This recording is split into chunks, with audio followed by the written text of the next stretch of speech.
What's up, YouTubians? Hey, what's going on, everybody? Good morning, good afternoon, good evening, and good night. Greetings. However, whenever you're watching this, we appreciate you because you already know time is expensive. Thank you for tuning in. And thank you for subscribing. But if you're here for the first time, this show is about everything and anything creative. Anything that sparks your creativity in whatever medium you dabble in. Yes, expressing your creative soul. And welcome to another episode of Creativity Unsheathed. I'm Oliver Segura. And I'm Nino. And yes, we're brothers. Yes, we are. And this is the show where we feel. This is the show where we feel that you should always honor your word. Yes. Always keep your promise. Yes. Right? Word is bond. Word is bond. And, you know, once you break that promise or your word, it's like you're depleting your trust. Yep, and trust is expensive, y'all. Man. And why we're talking about this and what we're looking in today is the Paper Tigers. Yeah, man. Why we're looking into this? Because this movie is not your typical martial arts movie. Yeah. You know, when you think martial arts movie, you think non-stop action. Yeah. But this film has a well balance of both story and martial arts. Yes, very much a family film. The vibes of Cobra Kai. Yes. You know, and shout out Bao Tran, the director, writer, and producer of this movie. You know, this movie, I believe, was a crowdfunded type film. You know, for it to get green light and to have this much support and to have these type of actors in it, it was definitely well deserved and it was successfully made. I mean, the reason why you can say it had that feel or that Karate Kid vibe because it was produced by Yuji Okamoto. Nice. Right? He was in Karate Kid Part 2. The nephew. Right? Uncle wants to see you. Right. He was also Johnny Tsunami's dad. He was in Cobra Kai. Yeah. However, Paper Tiger still stands as being its own martial arts film. Yeah, for sure. For sure. So in this action comedy martial arts film, we get right at the gate an opening scene where a supposed Sifu is fighting a mysterious man in the shadows. An assassin, if you will. Yes. You know, and obviously he looks outmatched. You know, he's out of breath, but he's not gonna go down without a fight. Yes. But however, there was a deadly move that got put on him, and which, you know, caused a fatal death. Yeah, call it the death touch, if you will. Yeah. It's kind of like a time release. Yeah. But just a certain nerve, right? In this movie, they called the move Poison Fingers. Yeah. From there, it cuts into a flashback. Cuts to 3 young martial artists learning under the Sifu who just passed away. Yes, sir. So we are getting the origin of Sifu. And these 3 martial artists. Yes. And these 3 martial artists, they go by the name of Danny, 8 Hands, Hing, and Jim. And you just see them from their grade school, young adolescent years. Like in their teens. Yeah, and as they grow up in this montage, we see them training. Yeah. And that was like right after their Sifu told them, you know, at the young adolescent age, Kung Fu without honor is just fighting. Yeah, you for know? sure. And as far as for Danny, you know, he was fighting his rival Carter. You know, for honor or whose martial arts is better. Yes, right? yes, whose teacher is better. Right. Yeah. But again, you know, Sifu said, you know, Kung Fu without honor is just fighting. Yeah. You know, it's pointless. Mm. So, you know, for us martial arts enthusiasts, and, you know, right at the gate we get martial arts. And it's cool that they get taught in a garage. Right. Very low key. Very traditional to what Bruce established when he came here to the States. Yeah. You know, just training people in the garage. Yeah. And in this montage, they were training with whatever they had. Yeah. You know, their body, their mind, and their spirit. And a makeshift wooden dummy, if you will. Yeah. Yeah. But as far as for their ego, once they hit their teenage years, they were dojo busting. Yeah. And those ways have changed because we are here in the present time and we see Danny. 30 years later. Yeah. It seems like he works like in a corporate world, corporate business. Like. Yeah, because every time the phone rings, he answers it. Yeah. And it just seems like that typical job. And yeah, for sure. Shout out Elaine Uy, a Filipino actor, and pretty cool that he's in this film starring. For sure, like, who knew? Yeah, so that's pretty awesome. So we see him in his car just trying to meet up with his ex-wife, Karen, played by Jae Soo Park. Shout out her. Woo girl. A fellow Woo girl. If you guys know How I Met Your Mother, If you guys just YouTube or Google that scene, yeah, That's her. that's her. She was part of that. You know, it's pretty cool that she's in Paper Tigers. Yeah, plays a good mom. Yeah. So in this scene, he's late because of this corporate job, right? Yeah. And she's scolding Danny, and Yeah, she's fed up with his antics, she's fed up with his ways, and his excuses and stuff. Yeah. which caused them to divorce. Yeah. And you know, he just has no accountability as a father or a husband. Yep, for sure. So Danny picks up his son Ed, Who's played by Josiah Lagnoy. right, and he promises him to go to Magic Land. That's right. And then they're gonna get some vanilla chunky pie. Yes, that's right. But then unfortunately, The phone rings. business call. Please don't answer it. Yeah, he answered it, man. And then end up going to the office, but it Yeah. turned out that he was just there all night, and the son knocked out. And never made it to Magic Land. Never had that chunky monkey pie.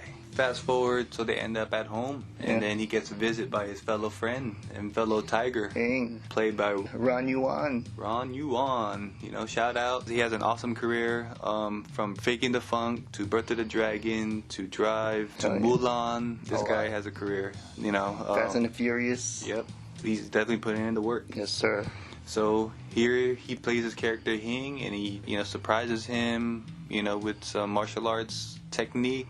Yeah. But seems like Danny was out of touch, and Yeah. you know, he hasn't been practicing. And Hing is surprised, like, dude, you should know how to get out of that move. Right? like old college buddies. Right. Like right. rekindling, but then unfortunately he got a knee brace. I guess that came with Old age later on. old age and maybe a wear and tear from his job. Yeah. You know, here's Hing with some bad news as Yeah, far as yeah. their fellow Sifu. You didn't hear? Sifu Chung passed away, and Danny, of course, he drops everything. And when I say drops everything, he has to drop his son Ed back Yeah. off to the wife, and Left him at the doorstep. Karen is just pissed. Cause I think he was like supposed to have him for like a couple of days or like the week. Weekend at least, Yeah. you know, But he had to tend to Sifu. the funeral. Yeah. And I wonder like if he had told her. she would have better understanding. Yeah, You exactly. know? Maybe it's just that the relationship is just, you know, over the edge at this point. It's And like to Danny, to her, it wouldn't matter. Yeah. Like, she wouldn't care. save the breath, right? Yeah. So now we're at Sifu Chung's funeral. He's getting reacquainted with everybody, especially with his rival Carter. Or Carter. he goes as Sifu Carter now, Carter, Mr. Matthew Page. who is also Master Ken. Yeah, pretty funny guy. Pretty Yeah. good. Pretty cool. At this funeral, these two tigers, they're looked as disgraceful, you know, Yeah, they weren't prepared. as being disciples to Sifu Chung. Yeah, for sure. Right? Just because, you know, they forgot the traditional headwear, Yeah. and Jim is not present. Yeah, And as far as disgrace, you know, here are these three Kung Fu orphans, Yes. played by the Lay brothers, the Lay brothers. Andy Lay and Brian Lay, right? And you got Philip Dang, Nice, nice. right? Hey, and speaking of brothers, I wonder if Ron and Roger Yuang are brothers. Yeah, you because know? they kind of look alike. They look alike, and you know, names aren't so common, but you know, you just never know. At first, while we were watching this movie, we Uh-huh. thought Ron was playing two characters at once. Yeah. You know what I mean? Like first he was Sifu, and then now he's Hing.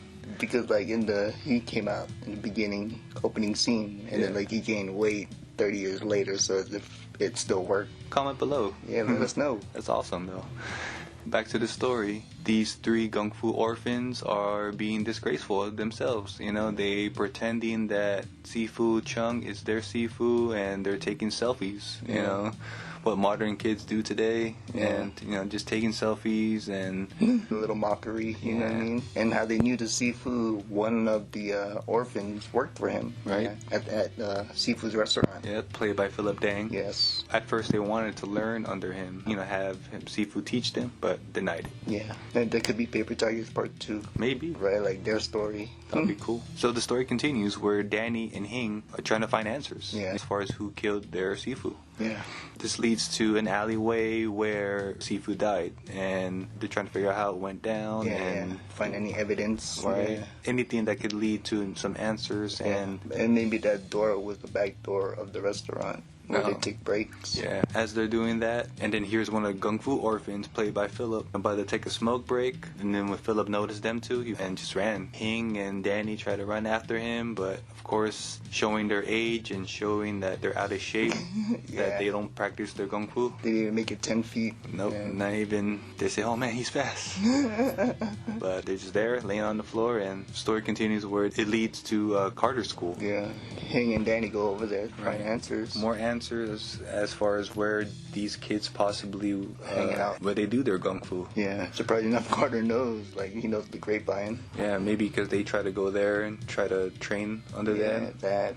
Or, like, they probably know, like, underground fights. Fight Right. club, like, back in the days. Maybe. So Danny and Hing, they get their answers, but they need to find their third tiger. Yes. You know, they find the gym where Jim works at. Yeah. But Jim is out of touch with the Sifu's teachings, Yeah. you know, because he has transitioned his style into MMA, jiu-jitsu, Jiu-jitsu. it's mixed martial arts. Yeah, wrestling, yeah. Right? Because he is a teacher, or he's a coach in this gym, and you see him teaching his prodigy. Shout out Michael Jenkins. I felt like he wasn't able to showcase his martial arts because he was in Undisputed 2 Oh. with Scott Atkins Yeah.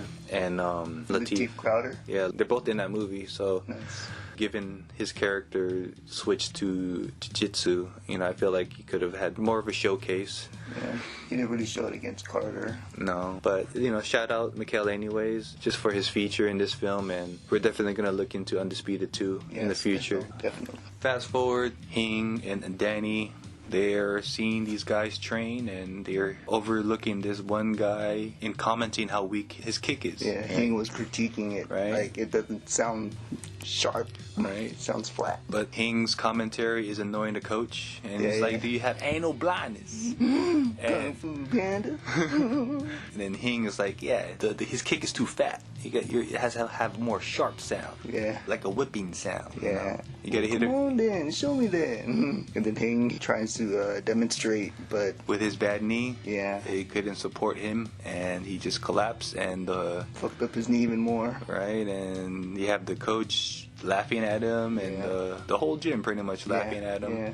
And you know, he was about to fight the coach, but everyone broke it up. It didn't have to get to that point, but Yeah. Jim is trying to figure out what this commotion. Definitely an awkward reuniting moment with his fellow two tigers. He didn't look too enthusiastic or happy to see Danny at least. Fast forward, they're together. You know, they patch things up. They have, Yeah, to give him the lowdown. as far as it leads to their next move, and that move being Gung Fu Orphans hangout, their school, if you will, Yeah. Their Yeah. little clubhouse. which is like abandoned swimming pool facility. gym, yeah. So all three of them, they end up here, and the Gung Fu Orphans, being young and adolescent themselves, definitely mirroring, imaging the former Three Tigers. That's exactly what that is. The Gung Fu Orphans want to challenge them. They want to challenge for the name of Three Tigers, but of course Danny, Yeah, the- some the- information. right, wants answers, so they'll fight for that. They'll spar for answers, what they know about Sifu. Right.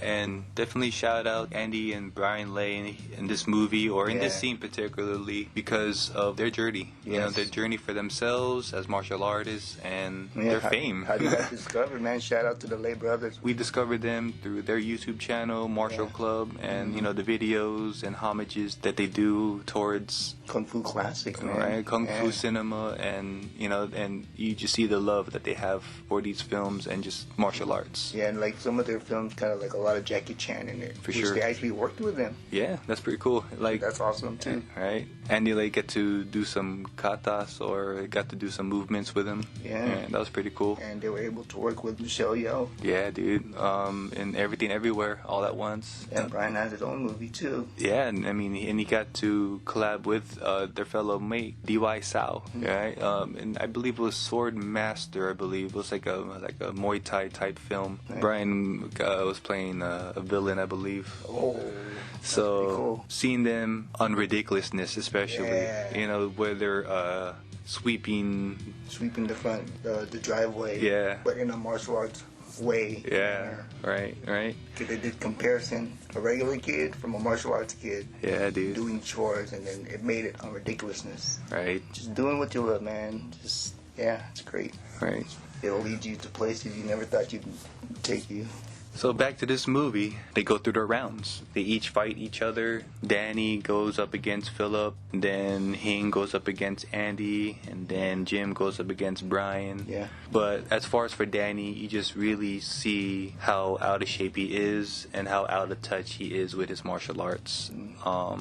Even though in that moment he was feeling his groove, you just see he just needed a little bit more practice and more rust to shake off. Yeah. It was definitely a learning moment for him and a reality check that, you know, he needs to realize himself and take accountability as a human being. Yeah. And if he wants the results that he wants. Right, it's kind of like him not following word, excuses, it's just really messing up his chi. Mm-hmm. Definitely. You know, his mind. Yep. It's not all there. And as far as for Hing, man, you know, you really got to give it up to him and to be fighting on that bad knee and, you know, to flow and find that way. You know, to get through that pain, and you know, shit, he held up, right? And you know, shout out to Andy Lay, but you know, just seeing how fast he is, and with those kicks and those flips, he just really unorthodox, and you just don't know where he's gonna come attack just with that speed. Yeah. But surprisingly enough, Hing was able to find a way. Yeah, he was like giving his last battery like juice to like even move like left and right, like damn. But he got him with a good roundhouse, though. His last good kick before he felt like, oh, my knee. And then he tried to teach him more of a lesson, and he would start spanking him, and then they're like, honor, man, honor. Yeah. Then they threw him against the wall. And then the fight with Jim and Brian, man. For Brian, man, for a short, stocky dude, he has a lot of speed and that power too, man. Like a young Bolo, dude. It's like Wolverine. Like how Wolverine should be, dude. And that's not an understatement. Like that's how Wolverine like moves, you know, like quick. Good footwork. Yeah, great footwork, especially. Great footwork. With his speed, you just don't know what he's gonna do. Yeah, he had like that awesome broken rhythm. Yeah, for sure. But you know, Jim was able to find a way. You know, even though he lost his way of martial arts, but he knows jiu-jitsu. Yeah. And he was able to find a way to take him down and choke him out. But hey, it's all part of martial arts and ground game. It's all part of it, but I don't know. It's like jiu-jitsu and all that. I don't see that in the streets. Yeah, but unless you're willing to like sacrifice your knee. Yeah, you know what I mean. You know, for Jim, he was wearing sweats and you know the tiles of the gym the pool. Yeah, it couldn't be that bad. Yeah. But however, I don't know. Jiu-jitsu is not really for the streets. I feel you don't want to end up on the ground. No way. It's like what would Bruce call it? Dry swimming. I believe so. Grappling, he called it dry swimming. Like you don't want to be on the floor. The story continues. The three Tigers, they win. They're still undefeated, and they get their answers from these three Kung Fu orphans. Yes, sir. And they had to honor their bet. And that bet, you know, they had to delete the photos, you know, they took at the funeral. Yeah. Because they didn't want to give anybody the wrong idea that Sifu had more than three. Them three. Right. Yeah. And they got more information as far as Sifu and who else knows their style. Yeah. You know, the Tiger style, I believe. Yeah. You know? But they did take a picture of Danny on the floor. Oh, yeah, which they still posted. Carter showed him. Yeah. That's the only picture that they did not delete. Nope, they kept that. So the story continues, and now they're trying to find more leads. Like, yeah, it's like they have no choice. It's like they're so tied to their Sifu. It's like their father, you know what I mean? Their grandfather, if you will. Right, because Sifu meaning... Master father. Yeah. And maybe they feel more that they have to solve it because of maybe their dishonor, you know, like dojo busting and just... being straight up disgraceful. Yeah. You know, that's where they end up back at Carter's. You know, Carter's school, they're looking for more answers. However, that leads to a BAMO. A BAMO where Carter challenges all three of them. Yeah. And you see that stereotypical white, overbearing, territorial attitude from Carter as in this adult version, version of Carter. It's like even though he knows martial arts and, you know, he just feel like he's just out of character. You know, he's not really being authentically himself. But Carter is just really comfortable with the Chinese lifestyle and philosophy, way of life. Yeah, he's just really into it. Yeah. So in this BAMO, Carter takes on Jim first, and then Jim, being out of touch with martial arts, he thinks jiu-jitsu is gonna stop Carter, but it does not. No you way. know, Carter was able to find every move to outmaneuver Jim. You Yeah. know, whatever jiu-jitsu he was trying to throw, out muscle, whatever it may be, Carter just had an answer for Yeah, it. he did a little Tai Chi, just roll him over. Yeah, Like just, he used momentum, like there. yeah, just using his energy. Yeah, All right, and then Jim loses. loses that one. Jim loses. Hing. Since he has a bad knee, Carter gave him a handicap, and that handicap being a weapon, and Hing chose, I don't know what this particular weapon is. Comment below if you guys know. You just see that Hing still can't fight with a weapon, because that foundation of his knee is just not helping him for that full extension of what he wants to express. Yeah, there's no real power. No. Can't generate it. No, because he's thinking about that pain. Yeah. And Carter, you know, just going with the flow as far as what Hing is throwing at him, and you know, Yeah. Carter just again has an answer. Yeah.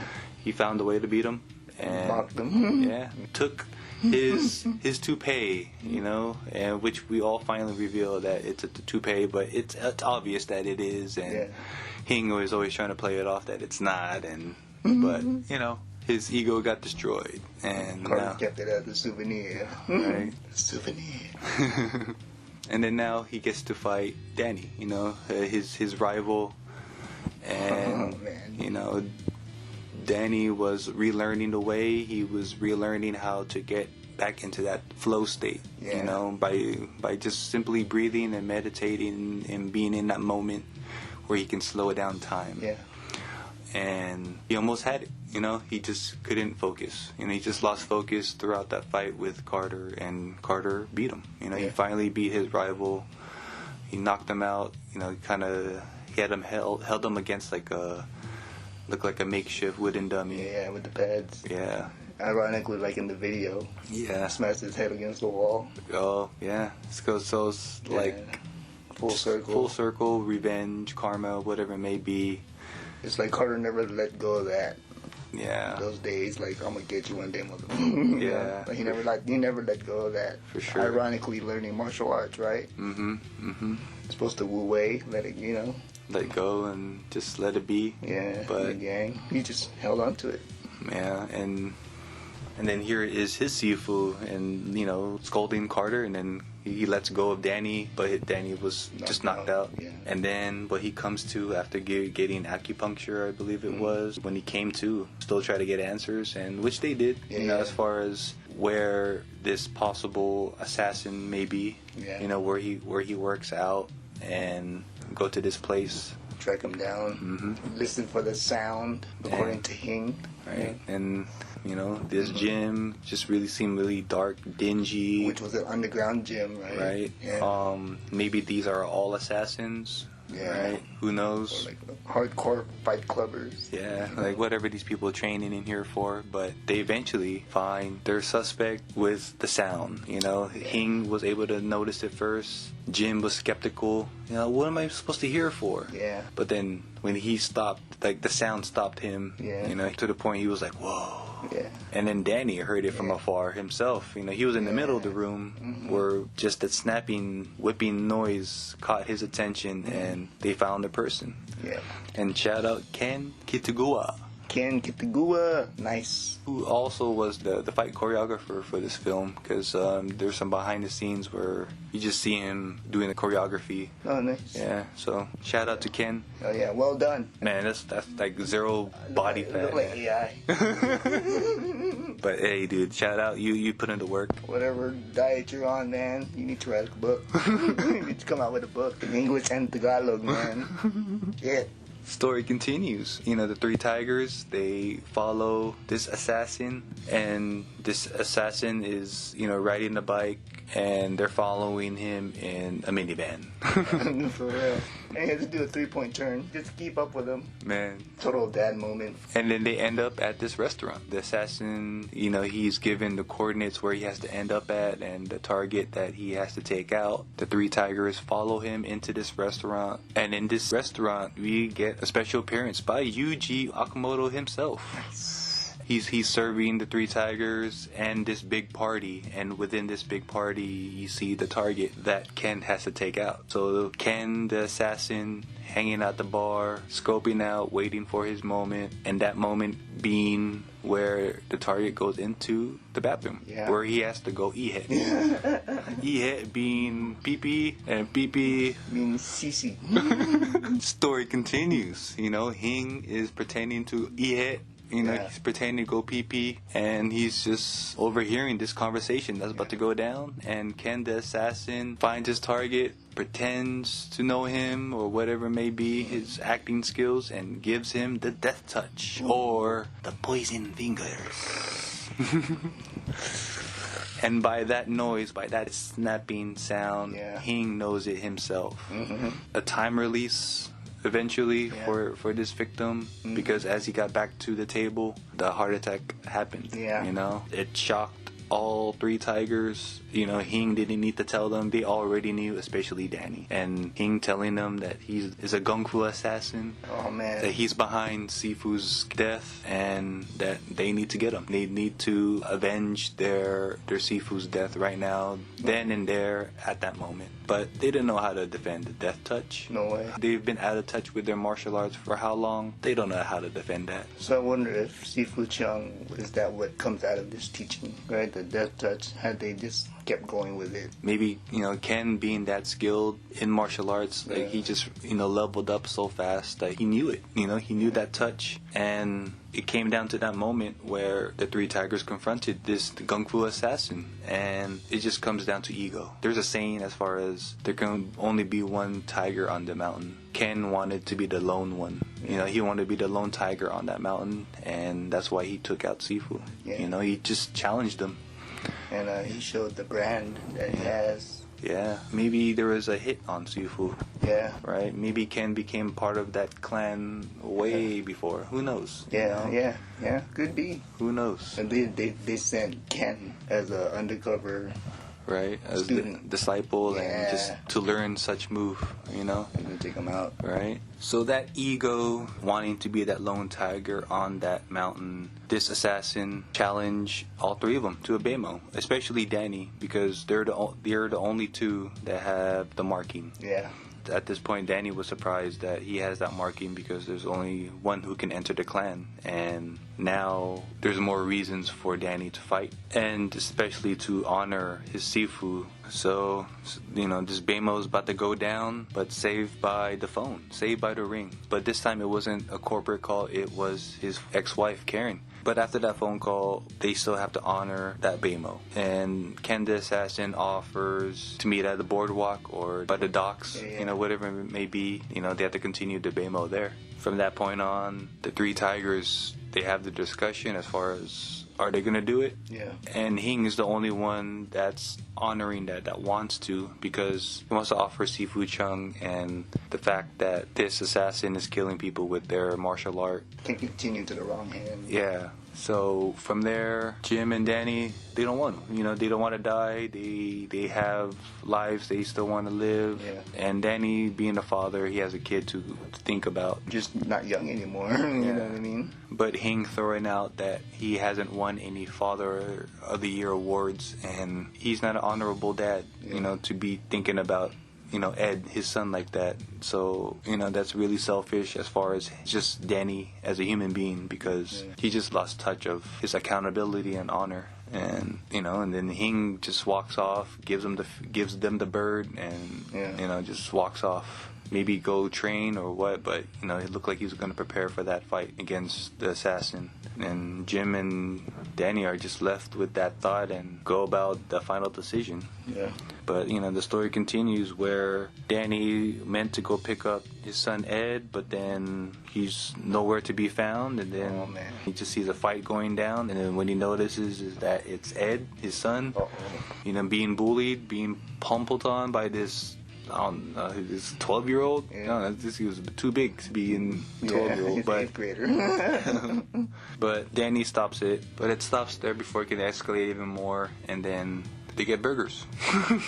Ed wants to learn kung fu, and then his dad just explains to him why he doesn't want to, or why he doesn't want to teach him. In this particular scene, you know, you just see Danny being a hypocrite as far as not getting into fights, and you know, but Ed is giving him his reasons why he's being bullied and why he needs to defend his friends, but he doesn't know how to teach the way himself if he's not in tune with the way of martial arts himself. Yeah, doesn't want to teach him the wrong thing. Yeah, after that moment, he has a talk with his mom and why he got into a fight, and you know, she's scolding Ed and Danny's trying to defend him, but you know, it's just that whole moment where Danny doesn't know how, again, just showing how hypocrite he is because he doesn't honor his word as far as being a father and a husband and just not being there. Still trying to make his son lie in front of her.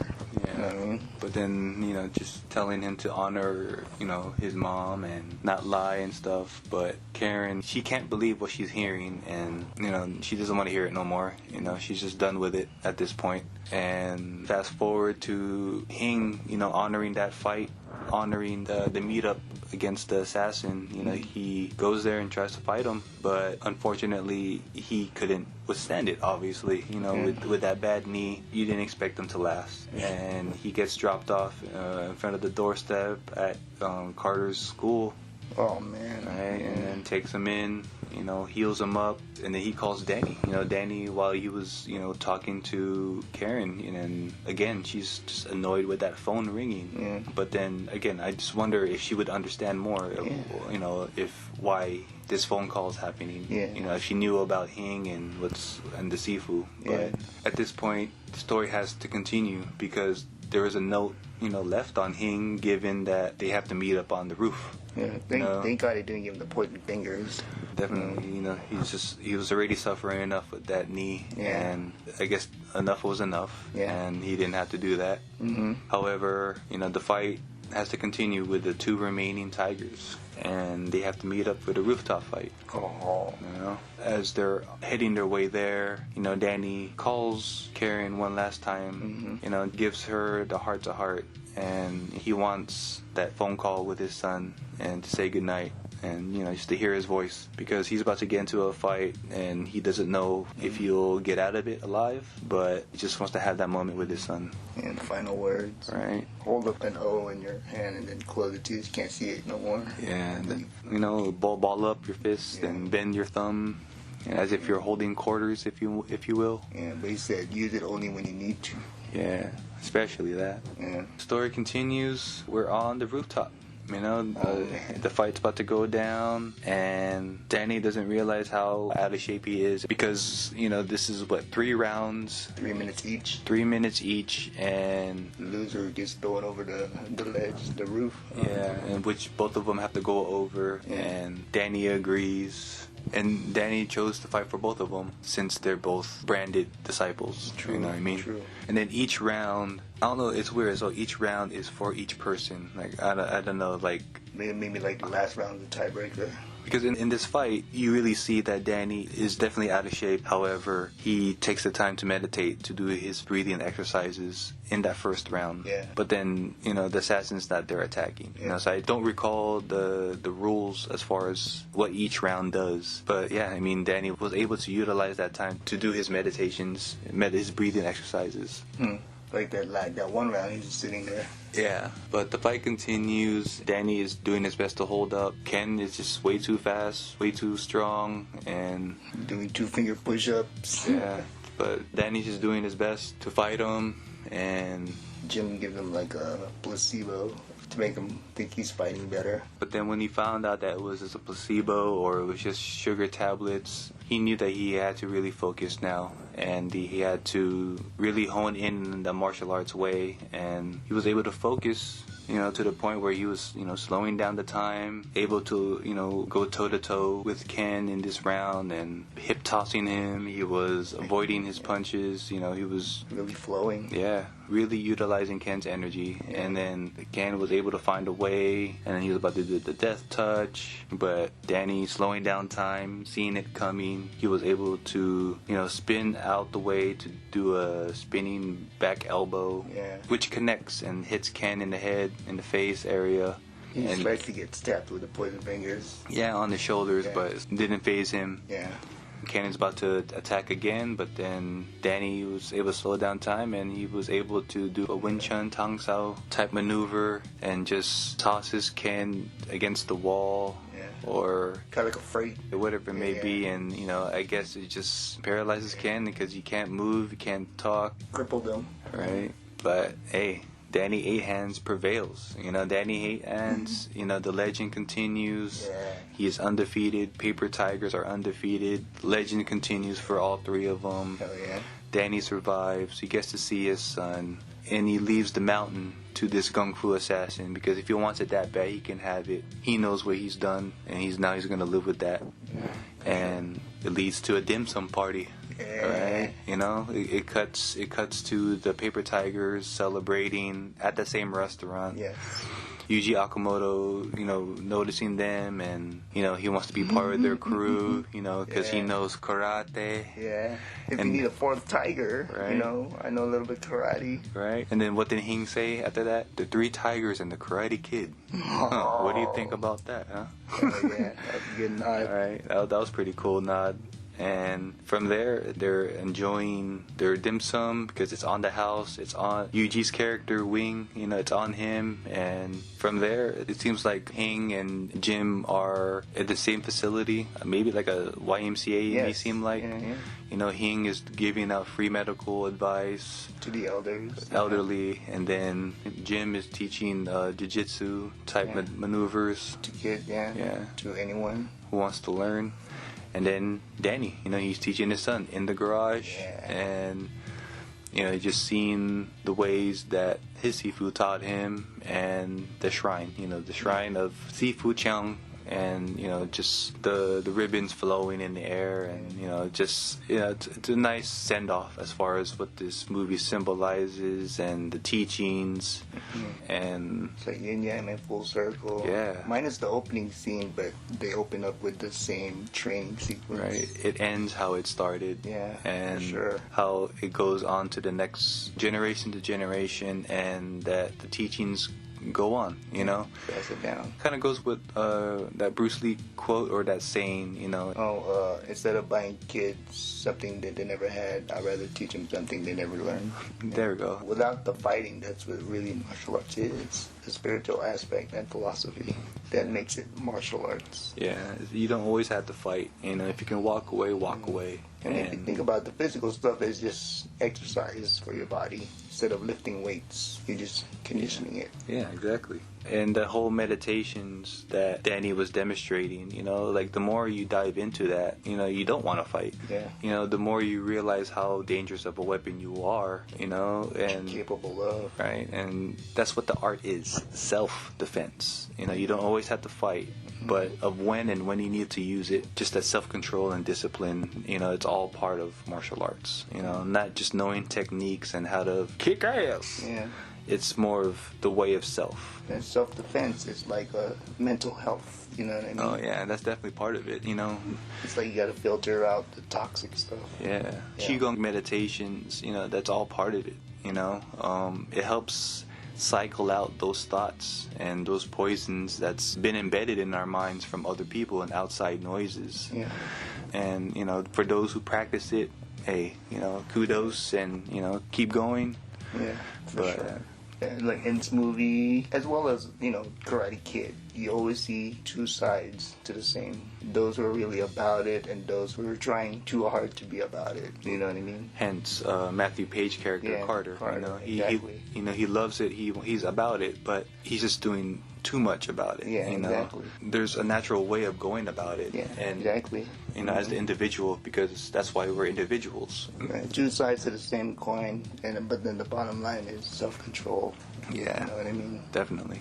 And for those who are wondering what Paper Tiger means, in the martial arts world, when action movies were getting hot in Hong Kong, it's known for actors to learn martial arts, but they're not really true martial artists. Right. That's why some would get tested, and if they were to lose, they were to be labeled as a paper tiger, or just right at the gate, just being an actor. Yeah. You know, you're labeled as a paper tiger. Yeah, or like in the skateboard world, they'll call you a poser if you don't do certain tricks Yep. or carrying it around. Yeah, it's like Yeah. just opposing, you know, Yeah, for whatever. sure. However, Bruce Lee got tested all the time. Yeah. He got tested on the set of his films, and then there was like martial arts on set, and you know, being the extras and whatnot. Yeah. And I'm pretty sure in between takes he was getting tested by those guys, and you know, calling them a paper tiger. Yeah, especially in Into the Dragon, right? Yeah. According to some documentaries out there. Right, like he was at his peak as well. Yeah. I mean, in one of those stories, he was talking about how he smashed the guy's teeth or something, like Yeah. straight up Looney Tunes. Yeah. Like his smile, or like He was his so fast. Yeah, his teeth ended up in the guy's hands. Again, that's what paper tigers means. You know, in this movie, you do see that. You know, as far as the kung fu orphans learning on their own. You know, not having a proper sifu, and you know, you have the three tigers. Yeah, I feel like it's like a little small ode to Bruce Lee, Absolutely. like being taught underground. You know how they were taught in the garage, and then like challenging dojo busting before he became famous. You know, just testing his martial arts. Yeah. And then you had the rooftop fights Back in Hong Kong. back in Hong What Kong was it? The Wing Chun schools. versus Choi Li Fut, right? The big fist. And then, you know, just like little things that, like in the movie Dragon, where Brandon was left hanging because Bruce was supposed to pick him up to go watch to the circus or something. Right, because Bruce was like too into his work. Yeah, right? working on Way of the Dragon Right. or whatever. And then Paper Tigers, you know, the son was waiting on his dad and ended up falling asleep in the office. Right. They're supposed to go to Magic Land. Exactly. You know, just being a father, you know what I mean? Yeah. So, and then you have Hing being like Danny Nasanto, and then Jim maybe Jesse Glover, you know, rest in peace. But, you know, just small things, maybe, you know, just theoretically, nothing's concrete. No. That's just what I see. Yeah, as martial arts enthusiasts, Yeah. and fans of Bruce Lee and all martial artists. Yeah, yeah. I mean, who isn't a fan of Bruce Lee? Yeah, And yeah. it's like he's always gets quoted. Everyone has his picture on the wall. Yeah. Comment below. Are we wrong? Is this an ode to Bruce Lee as well, on top of being a Karate Kid Yeah. type vibe? Inspired movie, yeah. You know? It's like the rooftop fight. The last move was a Wing Chun move. Yep. A lap sao, Tanzao into a lap sao. And then he won. He beat him. You know what I mean? Yeah, dude, for real. Chills right now. Look, Wing Chun, right? And then look what happened to Ken. His lower back, like Bruce. Oh yeah, he couldn't practice martial arts no more. Oh, and look how ripped Ken was. That's true. Dude, so what if it really like a little small ode to Bruce Lee? Oh yeah. Got him with a Wing Chun move, threw him, and then Ken's back blew. Like, now you can't walk. Ah. You built your body to be at the peak, and then it's just Dude. was the irony, dude. It just feels like a Bruce Lee movie, kind of, without being a Bruce Lee movie. Yeah, dude. Yeah, I mean, it's too obvious that they call it Paper Dragons, right? True. The three dragons. Right. Because then look, Double Dragon. Yeah. And if you know documentaries about Bruce Lee, Linda Lee, his widow, actually mentioned Paper Tiger. So maybe that's how they got the title for the movie. Maybe, right? Again, the history within martial arts world, y'all. If you're really enthusiastic, you'll find them. Comment below. Yeah. Are we wrong? So that was Paper Tigers, y'all. I really enjoyed this movie. You know, if I was gonna rate this film out of 5, I'll give it a 3 out of 5. I really enjoyed it as far as the comedy, the martial arts, and the story. You know, it was well balanced, and we really felt for the characters as far as the development and why we should care about their journey and why we should care about their goal. But the casting, you know, I felt like the kids, or as far as the teenage versions of the Three Tigers, it didn't match their adult versions. Yeah. You know, maybe Ing's character, Ron Wong's character, but I felt like I was watching two different movies when it came down to the present time. Yeah, two different sets of students. Like they're just watching their Seafoods recorded videos. Yeah, You exactly. know what I mean? You Like, know. oh, I remember these guys. They're after us or before us. I Yeah. wonder where they are now. Yeah. Like it could have been like that. The story still flowed to the point where that didn't really matter. You know, the story still felt wholesome. You know, still had the vibes. You know, It was so complete. yeah. You know, when it came down to the fight scenes, it was definitely well balanced. You know, it wasn't the same moves, the choreography. It told a story. You know, as far as the growth of shaking off the rust robust. Yes. Can really, show his choreography chops. Yeah. Misdirections. And I believe Andy Lay and him were in a movie together prior to this. I believe it's called The Challenger. Probably. Short film, yeah. So it's probably like the early years of Andy Lay just, trying to make it into, Hollywood, It's cool. So again, shout out to Marshall Club, Andy Lay and Brian Lay, just their journey. Kudos. And then as far as for the overall story, I felt like it could have been told differently as far as having the Gung Fu assassin and the Gung Fu orphans, like they're working together in a way. Because it would have been cool to see more of the Gung Fu orphans. Yeah, it would have been cool. Like the assassin was there, Sifu, like teaching them, like on the under. Yeah, like really on the low. Yeah, that would have been cool to just have that little extension of a story. But again, to have multiple producers and this being like a crowd-funded type film, it's definitely understandable as far as ideas being crammed into one film. This film was still able to be entertaining. It was still well told. The feels were there. Again, like you definitely felt for Danny's character, even though it was solely about him. Yeah. Even though it's called Paper Tigers, it definitely felt like a Danny story. Yeah. Overall, I still enjoy this movie. It's definitely on the rewatch list. Yeah. I'll give it a 4. Definitely, if we found this in the 90s, definitely a re-rent always. Oh yeah, for sure. And like how we mentioned, the difference between Hong Kong martial arts movies and American movies. Yeah.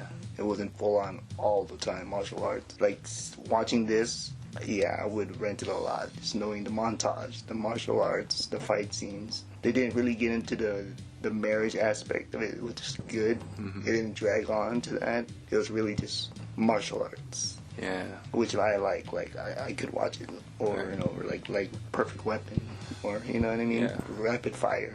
American style plot. Yes. But it had that balance of culture, of Chinese culture and martial arts. Yeah, this time there wasn't no drugs, you know what I mean? Yeah. Like the typical martial arts movies. Placebo. No. Placebo, the sugar pills. But yeah, the martial arts was cool. Yeah, I like it, The casting, that was the only thing. Didn't match. But as the story progressed, it really didn't matter. Overall, it's cool. Then just seeing the Lay brothers and how far they came and how we discovered this movie.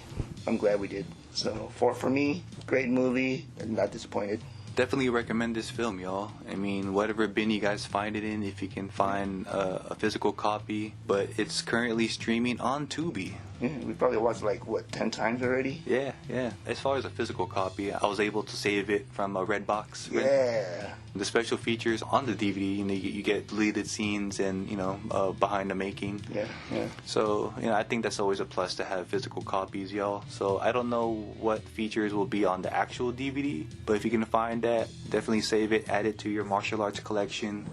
And it's a recommendation. We recommend it, and you have to watch it if you love that Karate Kid feel. One thing about this movie, the martial arts fighting is they didn't show stuff that was applicable in street fighting, like Perfect Weapon. But just seeing the martial art, it's cool. It's you can pick it out, I could use that, or that's possible. Just between them. It was more of exhibition. Exhibition, yeah, exactly. Just touch hands, no formal preparations. Yeah. Just demonstrating. Exactly. Yeah. So maybe the pool scene when they fought the orphans, just one-on-one, maybe that was probably, closest. But overall, still great. I love it. Yeah. Paper Tigers, y'all. Paper Tigers, y'all. Go get it. Watch it however you want to experience it. Give the time and enjoy this film. We highly recommend it. Yep, I agree. And if you reach this part of the video, we highly appreciate you because we know time is expensive. But we would just appreciate you more if you would just subscribe, and definitely spread the word of what the brothers Oliver and Nino are doing here on Creativity Unsheathed. Yes. We have a lot more to come. Comics, movies, our own music, our own creations. We'll definitely let it be known on this channel. Yes. So if you guys want to tag along on the journey, follow us, physical follow, avatar follow, whatever it may be, subscribe. We'll definitely be on this journey together. Yes, please do. Yes, it is. Because then now we like to end this episode with a motivational quote for y'all. But if you heard this before, by all means, just let it be a self-reflection of where we are today. In the present. This is a quote by the movie. Sifu Chung states, "Kung Fu without honor is just fighting." End quote. Nice. That definitely stems off of what Bruce Lee's been saying. What's the point of exhibitions? What's the point of tournaments? Yeah. You know, like I'll attend, but you know, there's no point of competing in it. Yeah. He'll demonstrate this stuff, but he will not compete. right. And because he feels like martial arts is only meant for life-death situations. Exactly. You know. That's why all this flying kicks in the movies, they're just for the movies. Yeah. As Danny demonstrated again in this movie was meditations, and you know you have to know that self-discipline. You know, the self-defense of knowing when you need to. A pure martial artist, you will 100% not encounter or fight Another martial artist. on the streets. 100%. Like, if they know the way and the true martial art, they will not engage in a fight or instigate a fight unless they're fucking douchebags. Yeah. Like a Carter. or like Cobra Kai, like Johnny and them. Straight like frat brother, drunk turd like that. Mm-hmm. Those are the ones that are not really about it. Nerds in it for ego. Yeah. Machoism. And territory. Yeah, exactly. Or like those MMA douchebags, right? All the testosterone. Mm-hmm. So it's better if you can, guys. Train and learn on the low, like away from the public, you know? Yeah. If you can learn in the garage, learn in the garage. Right. Just honor it Just on. and respect it. Mm-hmm. Respect the art. I mean, again, we're not gonna pretend like we know you guys or we know your martial arts journey, or if you do study martial arts. Yeah. But this film it definitely demonstrates the way of honor, the way of accountability, and standing by your word. And that goes for how you want to apply it to your own life, because you and the universe knows. And you know, the universe only puts you in the situation and the path that you need to be on. Yeah. And I don't know if you guys know, if picking your battles, that's martial arts as well. yeah. You don't always have to fight every battle. You just let it go, you know? And you don't always have to have an opinion on something. Choose your battles. Yep. And if you choose to fight it, you just better make sure you know how to win. Yep. You can back it up. But if not, then just walk away. Don't go into a battle that you cannot win. Grandpa. 3 ninjas. 3 ninjas, y'all. Because it's that time where we're going to say, stay creative, keep creating. Stay independent. Have your own style. Do your best as a human being to stay motivated and to keep on going. Yeah, man. Kill the negativity. Spread the positivity, y'all. Love yourself. And if you don't study martial arts, just do your best to be a great human being and stay true. Yeah. Keep on flowing, y'all. Till next time, y'all. Till next time. Peace. Sayonara. Peace. Vanilla chunky pie. That's right. Don't answer it.